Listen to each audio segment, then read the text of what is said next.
Hi there, I'm Jennifer. Hi, I'm Reed. Welcome. Welcome. We're here for another Faith at Home listening practice. Yes. And this time we're listening to, for the voice of God, but to Psalm 89, using verses 38 to 52. That's right. This is the third installment of this Psalm 89, which is a pretty long psalm and pretty, so far, not very happy. It's okay to bring whatever emotional piece is going on in our lives into conversation with one another and with God. Yes. Well, we'll see what the psalmist has to say today and what God has to tell us. So we're listening, not just to the words of the psalm, but also to the voice of God. And how we determine that is we listen for that which sticks out to us. Either it could be a word or a phrase right in the psalm, or it could be something that makes you think of something. It could just be a feeling you have or whatever. So it's not set in stone. I'll just say that. It's not so simple. That's why we're practicing to listen to God. It's not always easy to hear what God has to say. As we listen, you might want to have something to write on, something to write with. Sometimes it's nice to be able to keep a few notes for yourself and to be able to share what you think that you're hearing from God with someone else. Right. Why don't you read? I'll read.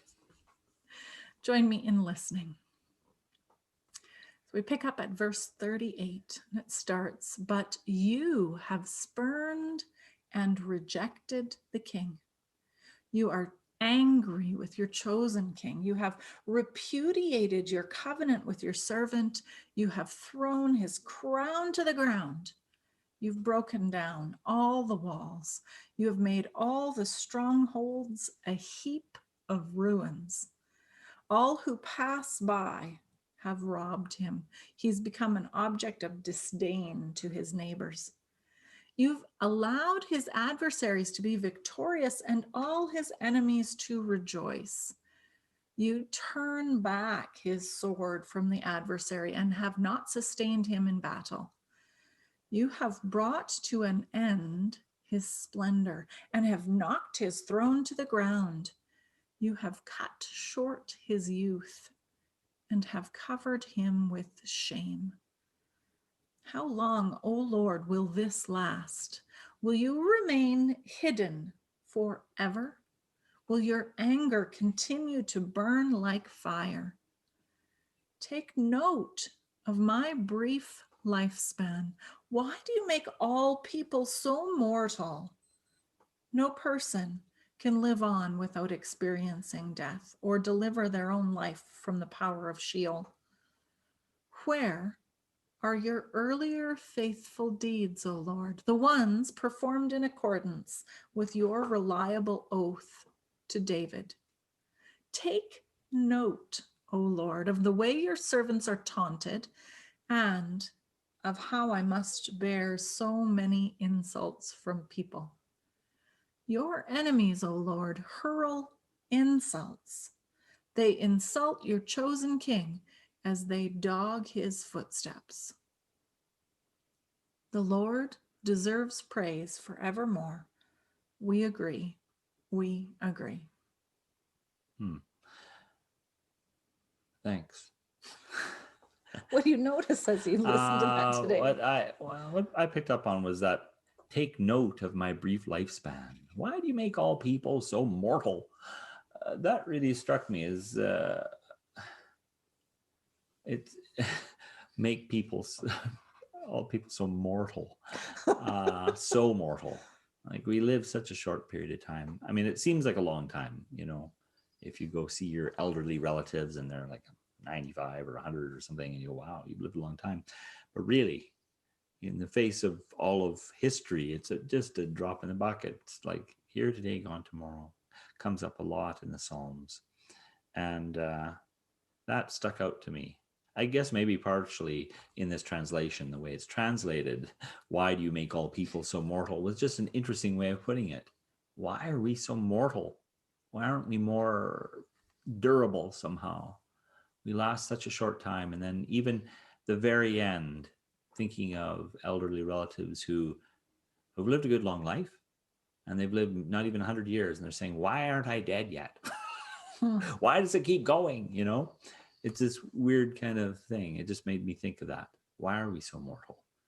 And why is we asking God to take note of my brief lifespan? Mhm. Look how short I live, God. Don't let it troubles linger too long. I only have a short I only time. have this little bit. Yeah. So Yeah. that's what stuck out to me. Thank you for sharing. As I read and listened, part of what stands out to me is how bleak this sounds today. And because this is part of a bigger work, we've read two other sections of this same psalm, and the last section talked all about how God has promised that David is going to be the king forever, and there's going to be a dynasty for always. And still the king feels like, oh my goodness, everybody's in my face and it's horrible. So it stands out to me that sometimes we have a sense of God has promised something out there, and yet in the midst of things we still need to ground ourselves in that relationship, because it doesn't always feel awesome to be where we are today in our mortality. And yet there is this relationship, this connection between us and God, between us and a community. So it's okay to feel what we feel, even while, we might note that there have been earlier faithful deeds and there have been promises of faithful deeds yet to come. In this moment right here, sometimes it feels different than that. Mm-hmm. Yeah. Yes. So, As you listen with us, what do you notice? yeah, what did you hear? Well, I'm going to read it again, but at this time we'll listen for an invitation, something that draws you out or forward or beyond this passage.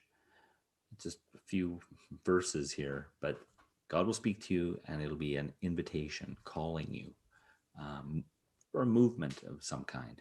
Because as we pause to pray, to listen to what God might say to us, it's both about getting ourselves quiet, but also about stepping forward in that relationship. It's not just about, sitting in a cave in a quiet spot somewhere forever praying.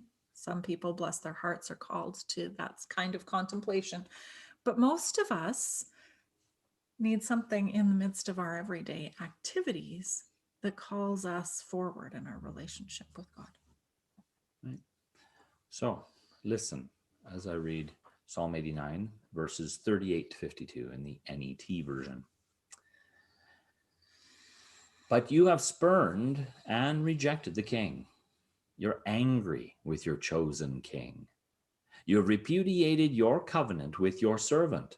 You have thrown his crown to the ground. You've broken down all the walls. You've made the strongholds a heap of ruins. All who pass by have robbed him, and he has become an object of disdain to his neighbors.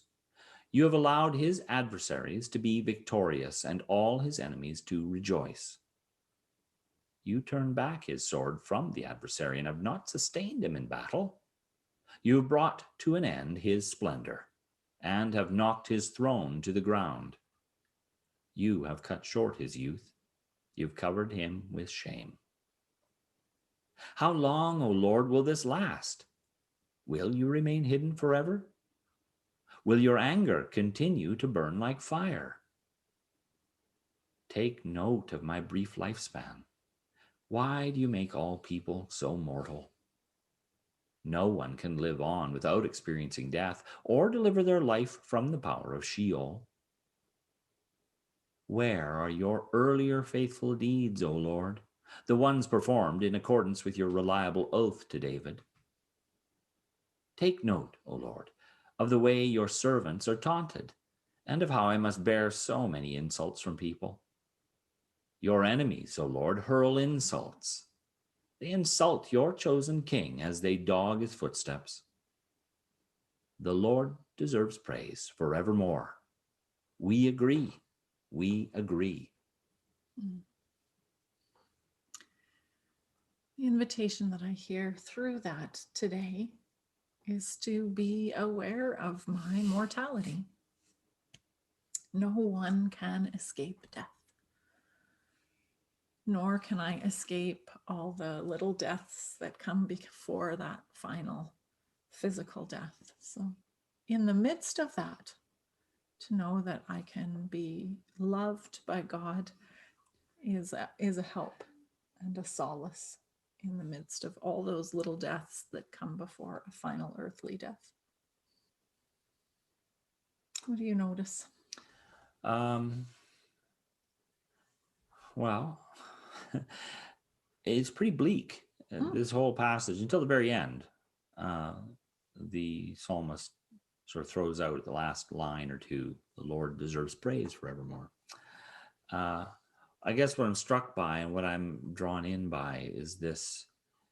It's a litany of complaints, frankly. It's complaining about how everything's gone wrong, and not so subtly saying, you've let us down. God, you've failed us. You're not doing what I thought we had an agreement. You're going to help, and you're not doing that anymore. For some reason, when are you going to finally not be angry? Because apparently you're angry with us. But the interesting thing to me, anyway, is that there is a continuation of a relationship. Now, complaints seem like, well, what a terrible relationship you have. All you do is complain. But it is the sense, at least I'm getting, is for me too, is that I can complain to God. I can say, my life is terrible right now, or I'm disappointed. I thought we had a deal, or I thought I was expecting this from you, God, and I'm not getting it, or at least I don't think I am. And, but that continuation of the relationship, it's okay to complain. It's okay to be disappointed. It's okay to be hurt. If the relationship with God is fraught at times, and I don't feel like I'm getting my rightful due, I can bring it up. That's okay. But that's a continuation of the relationship. It's like any relationship. We can, it doesn't all have to be happy. It doesn't all have to be like, I'm so glad. It can be like, man, this is crummy right now. Are you really my friend even? Like, where are you? I was expecting you to be around. You're not here, it seems like. So I think that's interesting to me. And that's also the invitation, is to that maintaining of relationship. Complaints, not fun, but still part of a relationship. Recognition that it's not always perfect. And yet the relationship is still there. It's not finished because of that. And I have often noticed in my own life that when I am in a space where complaints are the way of things, that's very often a flag, an indication that what I really need is to lean into the relationship instead of creating a cutoff or walking away. The complaints are like a flag saying, "Oh, come.